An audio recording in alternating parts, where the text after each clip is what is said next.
Hello বন্ধুরা, আজকে তোমাদের একটা নতুন ভিডিও দেখাবো। দেখো, এক গ্রামে এক বৃদ্ধ মহিলা ছিল। তার হাতে অনেক চুলকাই ছিল, সেজন্য সে কাঁচি দিয়ে হাত কাটতে চাচ্ছিল। এমন সময় তার নাতি যখন এসে যখন দেখে তার দাদি এরকম করে হাত কাটতেছিল, তার জন্য সে একটি কাঁচি বানার চেষ্টা করতেছিল। দেখো বন্ধুরা, সে সুন্দর মতো একটা কাঠের মধ্যে কাঠ দিয়ে কাঁচি বানাবে, তার জন্য কাঠটা সুন্দর মতো কাটতেছে। দেখছো বন্ধুরা, কাঠটা কত সুন্দর করে কাটতেছে। কাটার পর সে এগুলোকে সুন্দর করে পালিশ করতেছে।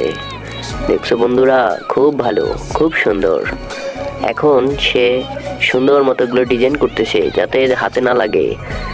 সে সবকিছু ঠিক করার পরে তার দাদি আবার হাত কাটতে ধরছিল, সে আবার ভয় পেয়েছে, সেজন্য সে তাড়াতাড়ি কাঁচি বানার চেষ্টা করতেছে। দেখছো বন্ধুরা, সে সুন্দর মতো কাঁচি বানাচ্ছে। এখন বন্ধুরা দেখছো, সুন্দর মতো রং করে এই যে তার দাদির কাছে যখন কাঁচিটি দিল, সে দাদি কাঁচিটি প্রথমে হাতে নিয়ে